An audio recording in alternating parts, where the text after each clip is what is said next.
Hey guys, it's James here. Welcome back to another episode of James's Kitchen. I'm going to be making some green garlic-chive risotto tonight. Take from my Italian playbook, I suppose you could say. And as usual, I just thought I'd start off so you could see my face here in the mirror, but I'm doing this with Google Glass. And yeah, let's get into the kitchen. Not waste any time. Thanks for joining me again. Here's the kitchen. I've got everything kind of set up. And making a risotto takes a little while. Of course, this is a pretty classic Italian dish. I've got a whole bunch of things set up here on the stove and on the cutting board. I've already cut a few things. Of course, bring a beer along the way. And I'm not going to have you guys watch every single little bit of this. I'm going to tell you a little bit about how to make it real quick first. And then I'll show you all of the important bits. So first thing you're going to want to do is you're going to need a frying pan with a lid, or some sort of pan that's similar to this with a lid at least, or a makeshift lid. And the main ingredient in any risotto is an Italian rice. It's a high starch rice. The most popular one, although there are many that you can buy, would be arborio rice. So definitely pick up some of that. That's pretty quintessential. And then you could really flavor it with whatever you want. One of the most popular bases for risotto would be onion and celery starting off first in the pan, and you do that before you do anything else. And I'm going to do fennel. I'm using the tops of the fennel actually, because I like to use all of the veggies, and I'm using a shallot to go with it. So a little bit of a switch up compared to what might be traditional. Normally I do my dishes pretty vegan, as you guys know, but I'm going to do a little bit of butter. I'm going to do a little bit of Parmesan cheese as well. So what have I got over here on the cutting board that I'm going to add? Well, I've got some Tuscan kale, very apropos, because it is Italian dish, so why not pick up some Tuscan veggies like Tuscan kale. This is also known as dinosaur kale. Kind of got this funky dinosaur-like skin look to the leaf, but it's really nice to eat. I've got a little bit of zucchini. I took a teeny little bit of broccoli just for some difference in texture. This is my green garlic-chive. Picked it up at Whole Foods. They don't often have this sort of stuff, but it's a wonderful vegetable. And of course, a lot of people like garlic, so hey, if you like garlic, why not do some garlic-chives? Pretty banging too. Parsley is always another great way to green it up. Green peas, spring peas, mine are frozen, as are most people's probably. And I've got just a little bit of extra chopped up, or minced up in some cases, I guess, parsley, chopped up sage, and some pine nuts. So all that's kind of go on at the end, and a bit of garnish, and then I've got some rosemary, vegetable salt, and pepper. So to start off the dish, we want to do is get your pan going on about medium hot heat. Alright, so I've turned the heat down on this. I put a little bit of olive oil in to get it going, and you can see I've got the lid on there. It helps it cook a little bit faster, and you know, it's got the whole barbecue effect, I guess, of keeping the good flavors in there. It smells really good. I can smell a little bit of the steam coming off of there. So this is about done now. It's been a good 5 minutes. You just want these things about translucent, or roughly. This is basically your flavor base. It's your harder veggies go first. Oh, they're cut quite small, but and you want about a handful per person of rice. And you just adjust the veggies to your liking. And it also depends on if you're using a main size portion or a starter size portion. No, I'm just going to be eating this. I'm not going to have anything else with it, so I'm going to have it as main. You can see I just put the rice in there. You want to turn the heat back up, so I turned it down, especially now that I've got the lid off. And you just really want to make this rice super thirsty for a drink of some good wine, olive oil, and some vegetable broth. So you're going to kind of not quite toast it, but almost get it to the point where you're kind of frying the rice a little bit. And then once it's nice and thirsty, when it's been on there for a little bit, getting warm, like you might in a sunny day if you're sun tanning, you need something to cool off. And I'm going to use about 1/3 of a cup of wine. That's what I've got here, some white wine. So I've got the Bonterra Organic Mendocino County in California, so Blanc, which has a really good acidity to it. Should be quite nice. So you can pour more wine in as you go, but this is a good place to do it. Kind of the traditional place to do it too. And you can see that it's almost kind of deglazed the pan too as I did that. I let a little bit of my shallots brown, and it'll always just depend on what you like, but this will kind of bring a little bit of a beige or brown hint into your risotto. So the main concept behind cooking this is you add a little bit of liquid, the liquid evaporates. You add a little bit more, it evaporates. It's kind of a lot of work because you've really got to stand here, watch it, or come back to it every few minutes at least. And usually what you do is you add the wine the first time. I might add a little bit more wine toward the end too, just for that flavor. But then also just keep on adding a little bit of veggie broth.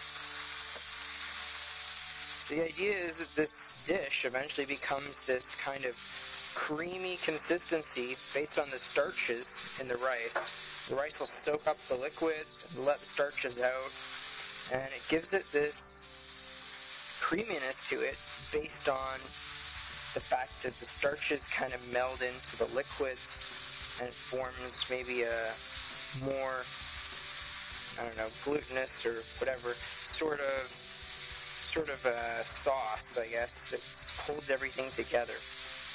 And as this goes, you're just going to keep on pouring a little bit of liquid as it dries out.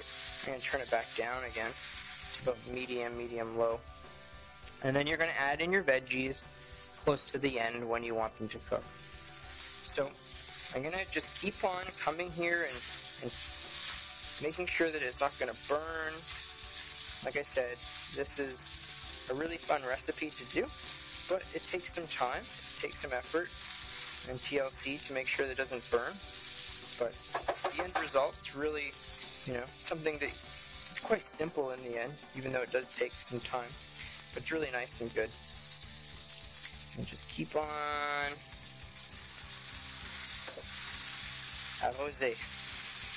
Keep on watering it a little bit every so often. Alright, I'm going to repeat this for probably about 10 minutes, and then I'll catch you in about 10 minutes, and we'll see what the rice looks like at that point.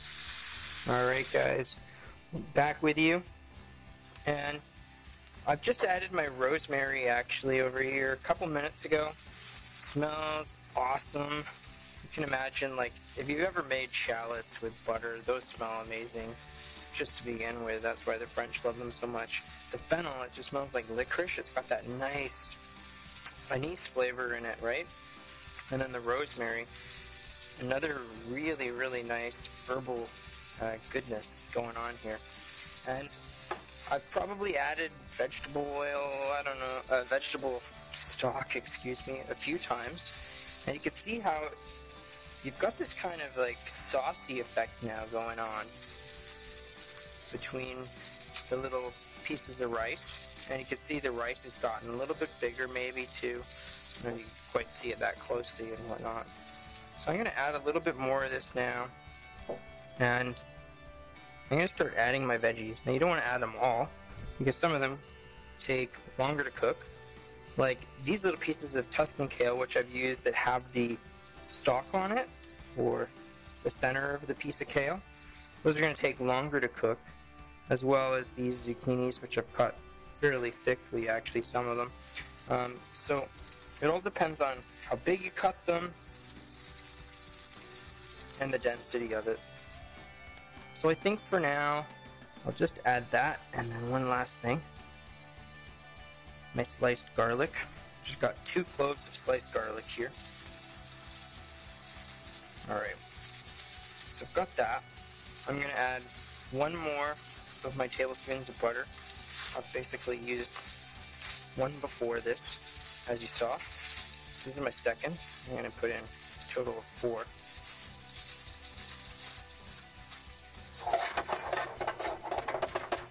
Alright. Oh, now that I've added that garlic in there, it adds that another dimension of flavor. It smells so good. Okay, one of the things that you can do is you put the lid on, and a lot of people, maybe the more traditional way to do this is to keep the lid off. Put the lid on just real quick because it actually cuts down on the noise too. It's better for the video purposes. But one of the things about risotto is you do not want your rice to be undercooked. That'll make it hard. It'll just wreck the entire dish because a lot of this dish is rice. So one thing, make sure that you have a spoon. Why? Because you can taste it. Obviously, that's going to tell you if it's cooked or if it's not cooked. The other thing that's kind of like a cheater way to make risotto is either add more liquid, and that's done in a lot of ways. If you don't want it to brown as much and get as toasty in the pan, or add a lid and let the steam help cook the rice, as if you were cooking it in a rice cooker, or traditionally when you were just making rice on the stove maybe. So by adding this thing on it, it's going to help it cook more evenly. It's going to help it, the lid I mean, it's going to help it cook more evenly. It's going to help it cook quicker, and it'll give you that extra boost of confidence if you've never made risotto before that it's going to end up with the rice actually being cooked. The trick is to get your veggies cooked to the point where you like them perfectly the way they are, however you like them. If I tend to like them just a smidge on the hard side sometimes still too. They're not totally overcooked. But you want the rice to be fully cooked. So the best way to do that is to taste as you go, and then just practice, right? Practice makes perfect. You don't have to make this for a group of 10 people the very first time. You can just make it like I'm doing right now for yourself. Have it the only thing you make that day, and then take it easy. Alright, so I'm gonna basically have that going there for another minute, basically. Add a little bit more of this now. Add a little bit more EVOO as well. And you can see that the zucchini starting to get nice and cooked.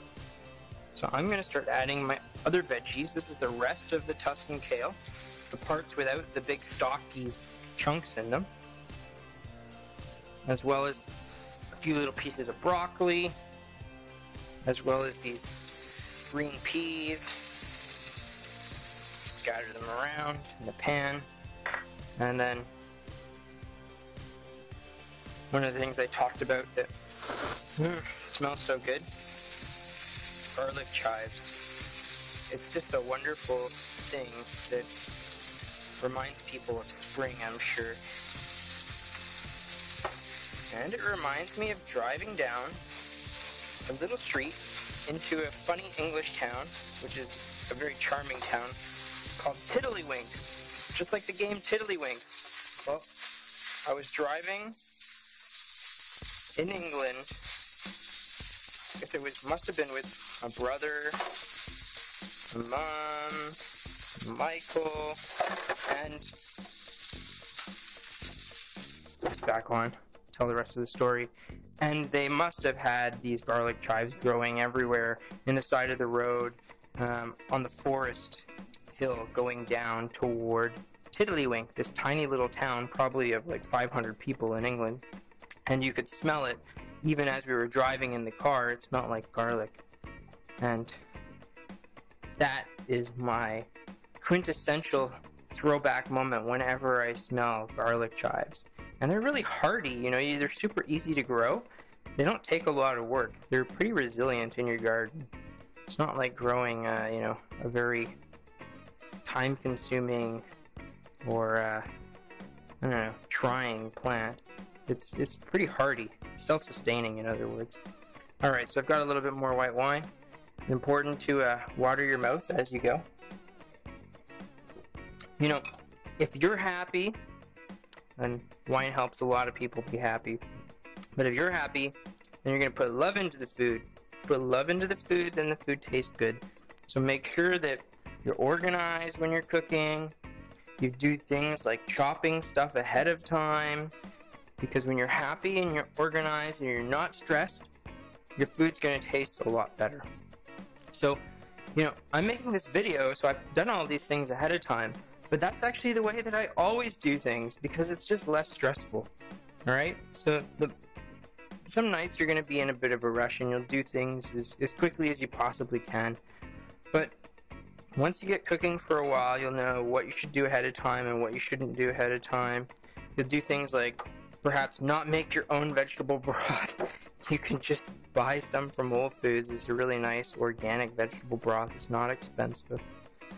Alright, now that I've got that going, and I'm cheating, as you could tell, with this lid, and normally I don't quite do it as much as this, but it actually really cuts down on the noise, which is nice for the video recording.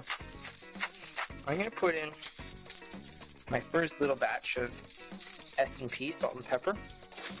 And it looks like I definitely need a little bit more of this. It looks quite dry right now. So, every time you let it get a little bit dry, oh, see that? It's getting a little bit brown on the bottom. Now, I don't really mind that, but if you were French and you were trying to be a perfectionist, in other words, or, you know, Japanese, or these people that like to do things the absolute perfect way, you know, I'm doing this very rustic and whatever, because I'm going to be eating it myself. But if you wanted this to be like perfectly white and perfectly green, you should definitely have way more liquid than what I'm using in here, because you do not want the rice to get toasted at all. Alright, this is looking really, really nice. It's getting close to the end. I'm just going to add a little bit more wine too. And, alright, so like I said, one of the things that you should definitely do is taste. And you don't need to taste all the vegetables. I mean, hopefully you got a few interesting combinations. You don't have to use these that you know you're going to like, or your guest. But I've just got the rice. There's a couple shallots in there, but the thing you really want to taste is the rice. Blow on a little bit so you don't burn yourself. Okay, my rice is like perfect. It's kind of like al dente pasta. So parsley, I've got Italian parsley here, in other words flat leaf. Doesn't take a long time to cook. I'm going to sprinkle this in.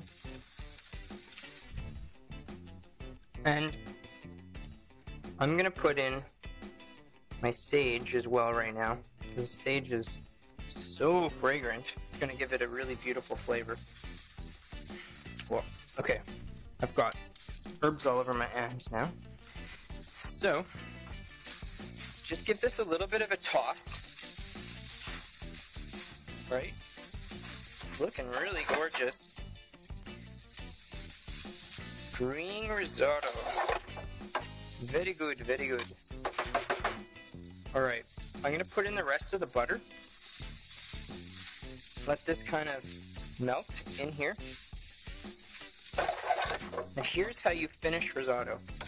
Now I'm just going to touch it up with a smidge more liquid of each. White wine and vegetable broth. So here's how you finish risotto. You basically either turn the pan onto low, or you could even turn it right off. And then you leave the lid on it for 3 minutes. Now, this is when you probably want to put on your Parmesan cheese, too. I'm going to take a teeny little bit and leave it so I can use it as garnish. So, I'm basically done now. I leave this for 3 minutes, and when I come back, it's done. And guess what? If you needed to leave it for 5 minutes, it wouldn't be the end of the world neither. If you were cooking, whatever, a piece of fish, if you're non-vegetarian, or if you're cooking a bunch of other things, doesn't really matter if you're using this as a side dish, whatever it may be, this is cool. You just leave it how it is now, and it requires no attention. Alright, so I'll catch you in a couple minutes, and we'll finish this up. Alright, as you can see, we're all done here. I've just taken off the lid. It's been 3-4 minutes. I've just cleaned up the kitchen. Do whatever you need to do. Take care of the screaming kids, screaming husband, screaming wife. You take care of the other food that you're making. Whatever you do, you're going to do it in peace. Because this is not something that you're going to be stressful about. It's already pretty much done. And all you need to do is plate it. And you can see how much I put in, plus all those veggies, and how much I've got here. So you judge for yourself. If you're going to use this as a side dish, this would probably be enough for 3 people. Now, I'm going to eat it all because it's so yummy. And I'm starved, famished. Right. So let's get rid of that. And then let's just...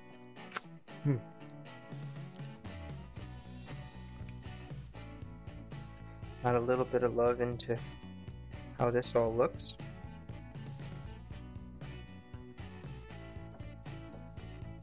I think that I've not done this very often, but with the square plate, hey, why not do a little bit of a square theme?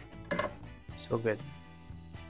Alright, if you want to be extra fancy, then you can wipe down the sides. A little towel or paper towel.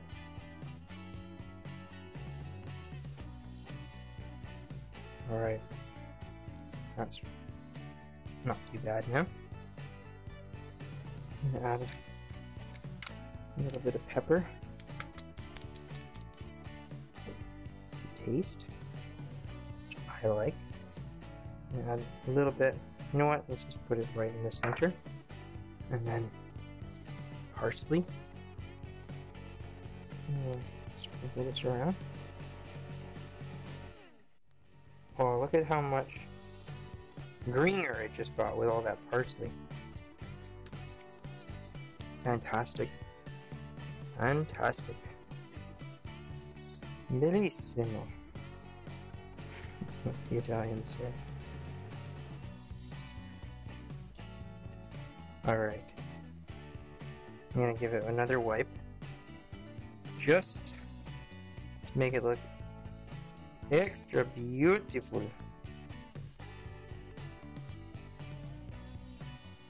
Wow. Alright, check that out. Got my toasted pine nuts, the parsley, and a teeny bit of Parmesan on top. You know what? Sometimes I add a little bit of lemon zest, but I don't even need it right now. This smells heavenly. Ready to dig in. Hey, I hope that you enjoy this. I hope that you try it out for yourself. Be creative, experiment. You don't have to use exactly this, but you're definitely welcome to. You know what? Good artist copy, great artist steal. So steal this, make it your own, and take credit for it. I'm all for it. You do whatever you like. But there's tons of variations on risotto. Go and YouTube them, go and Google them, find them on the internet. Most importantly, I hope that you put love into it, that you enjoy it, that you love the result, and yeah, that you subscribe to my channel and follow me on these brilliant foodie adventures of mine to learn a little bit more about cooking and hopefully learn a little bit of some of my tips and tricks in the kitchen, because I'm sure passionate about it. I hope you are. Food is one of the wonderful things we all have to share. Subscribe to this on Google+, on YouTube. Give me a +1, give me a thumbs up, and yeah, be healthy, be well, bon appetit. Until the next time, this is James signing off. Bye for now.